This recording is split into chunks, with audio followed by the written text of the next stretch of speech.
Hey everyone, this is Misti-Dawn with the Manamal Streaming Radio. I'm here talking to Johan, the flutist, mandola, and bagpipe player from the Swedish Viking metal band Grimner. Thank you so much for joining me from Sweden today. How are you? Thank you very much. I'm very good, thank you. Good. It's nice to have you here. I'm having a good time interviewing the Swedish bands. Very much so. Now, can we start off by naming all of the members of the band and what they do? Yeah, sure. As you said, my name is Johan, and I play mainly the flutes, but also the mandola and the Swedish bagpipe. Then we have Ted, our lead singer and guitarist. He does harsh vocals. Then we have another guitarist called Martin, who is do the clean vocals and the second guitars. We have David on bass and also some backing harsh vocals. We got Christopher on keyboard and backing vocals, and our drummer Henry. Good, that's nice. Thank you for doing that. I couldn't keep up with her. I was trying to keep up with all of you earlier whenever I was putting this together, and just Now, who are some of your musical influences that you draw from? Yeah, I mean, we're have all some different tastes in music. Some of us are very much into folk metal and folk music. Some of us are more into just regular metal. So it's a bit different for all of us. Me myself, I've always listened to a lot of metal and rock as well as some folk music, but what really got me interested in trying to play the flutes and also play flute in a metal band was actually Elevatia, another folk metal band which used a lot of Celtic and Gaelic influences, and especially the Irish whistles, which is the flute that I play the most myself. It's such a unique sound. I was just, I was really curious as to what influences would, be for a band of your genre. The way you play is just, like I said, is amazing. Now, do any of you come from musical families? Yes, a little bit, I think. There's a couple of us who have parents who have been playing music at least a little bit or for fun. I don't think there's any one of us have any professional musicians, as parents at least. But I know some who have relatives who are more professional musicians. Now, for those of our listeners who've never heard of Grimner, I implore you to check them out. They have such a unique sound, and they're a total breath of fresh air.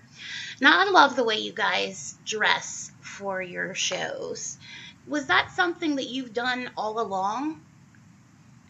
But pretty much at least. When the band started, they had a kind of Viking dress, clothing stuff going on. They were mostly just white shirts or white tunics. And then it kind of developed, and we started to dress more individually. And for a while, it was more of a just traditional, probably more to the historic Viking clothes going on. But during the latest albums, we've kind of gone more into the mythology, so to speak, and it kind of shows as well in the dressing and our attire that it's getting a bit more free and not so locked into the historical correctness.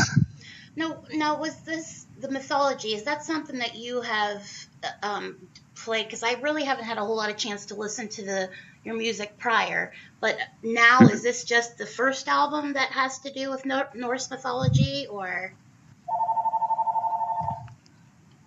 are you there? Yeah, I'm there. There's nothing else. Oh no, I was just. Is this your first album regarding Norse mythology? No, not really. We've been singing about mythology quite a lot in some different ways.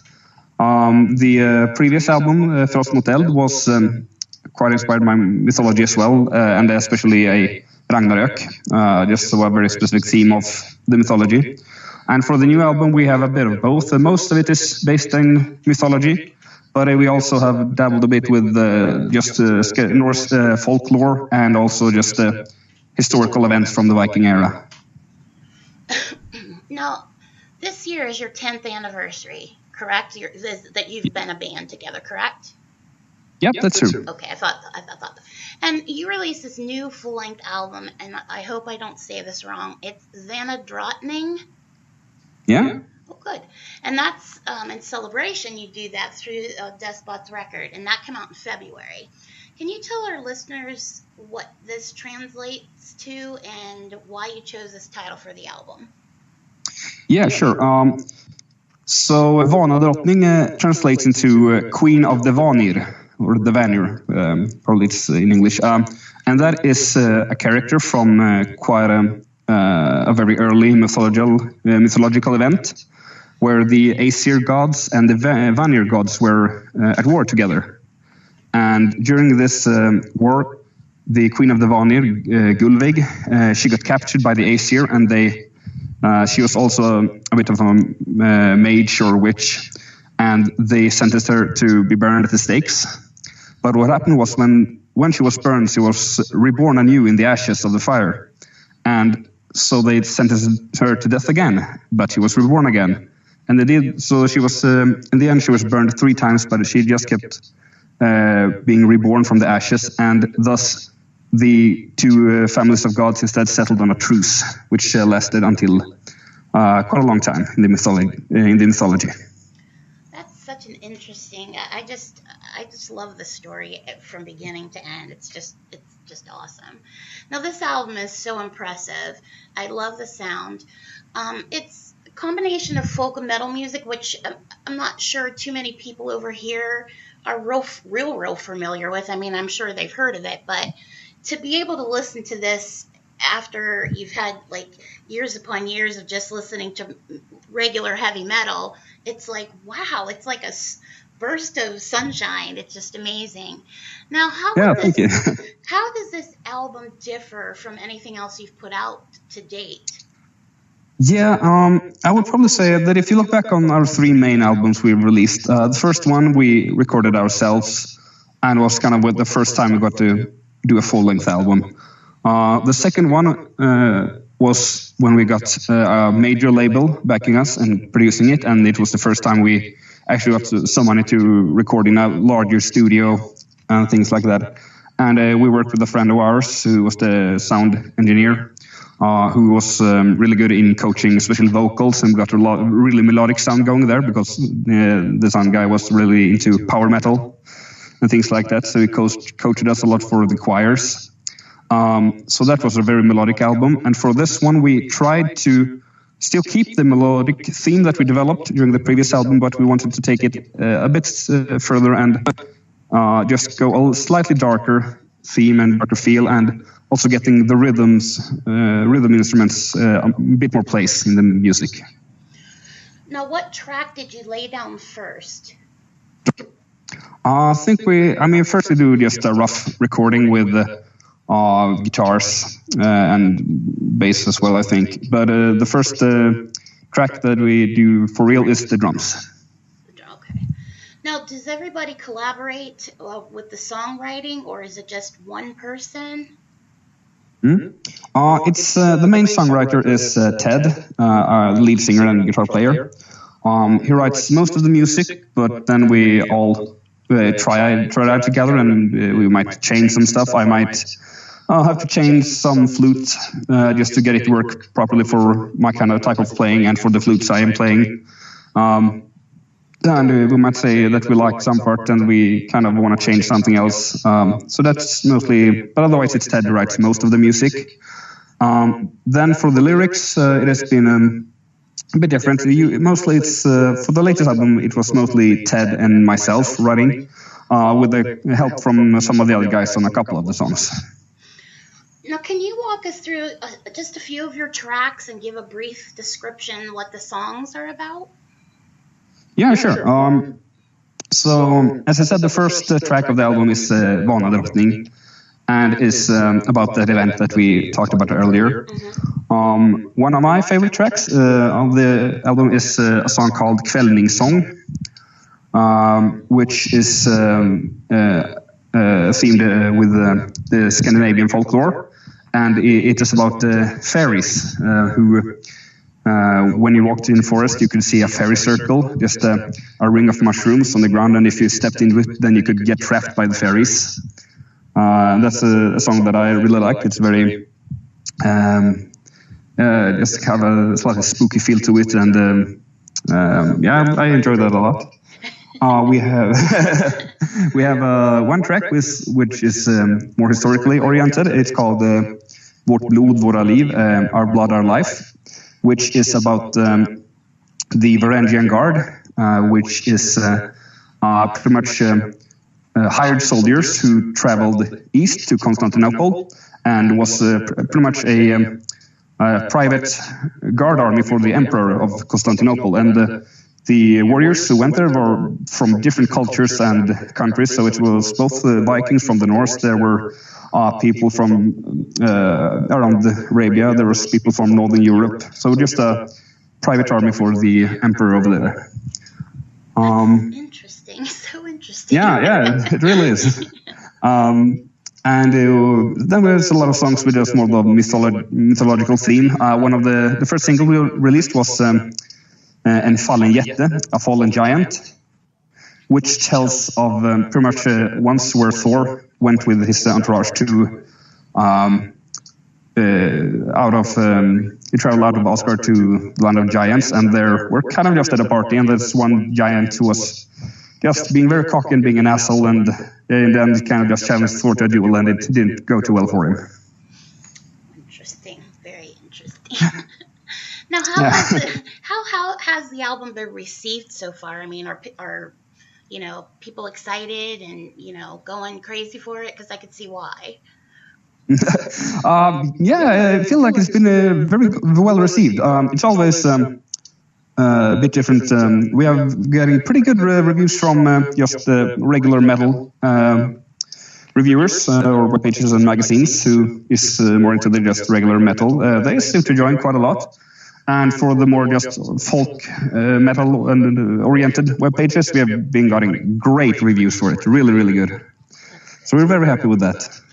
Now, what song off of this new album do you think captures the essence of what your band is about?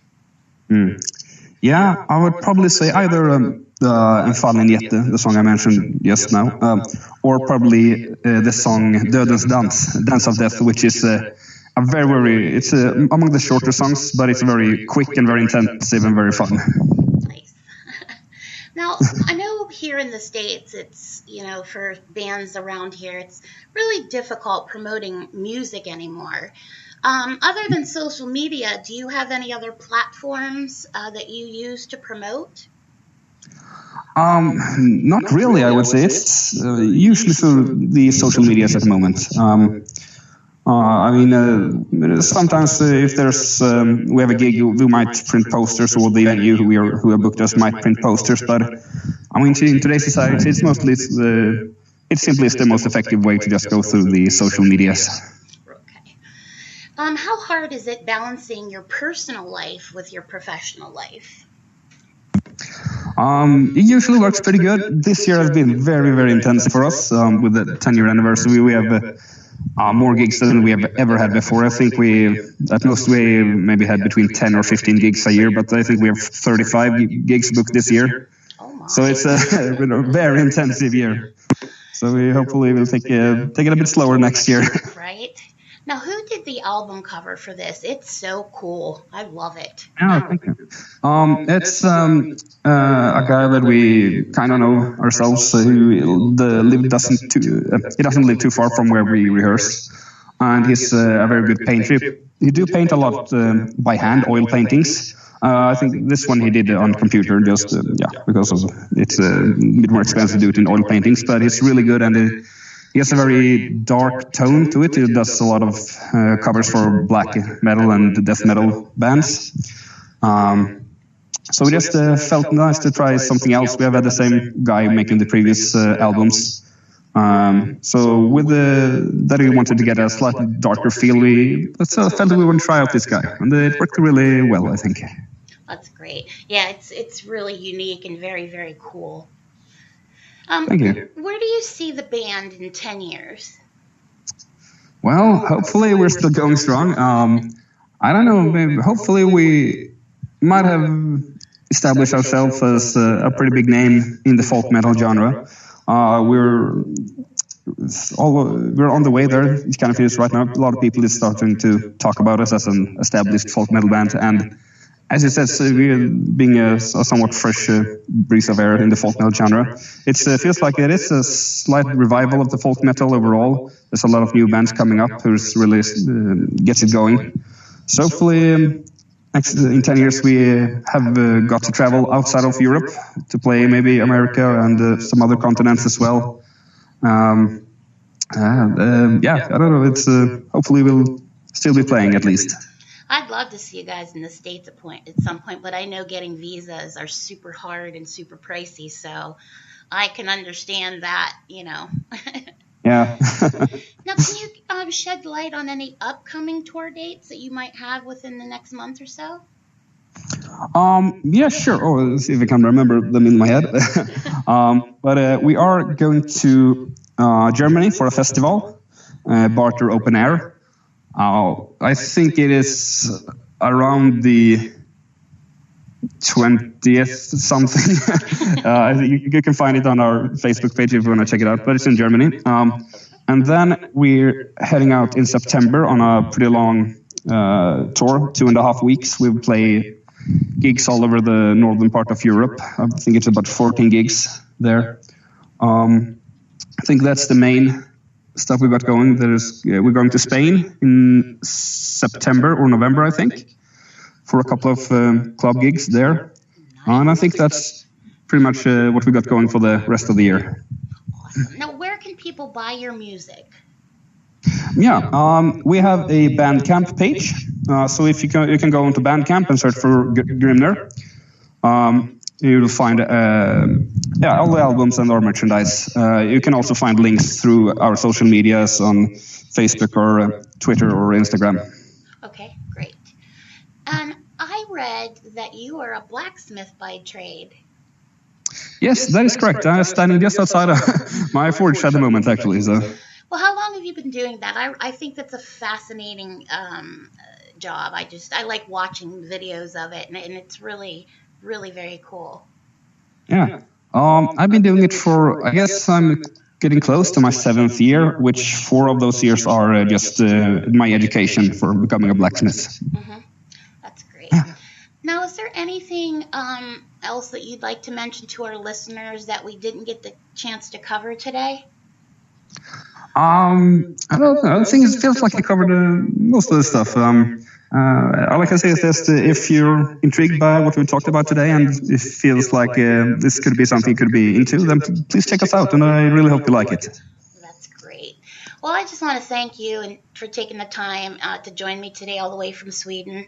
For our listeners out there, please check out Grimner and their new album, Vanadrottning. It's a magical experience start to finish. This is Misty with the Manamal Streaming Radio, and you all have a great day.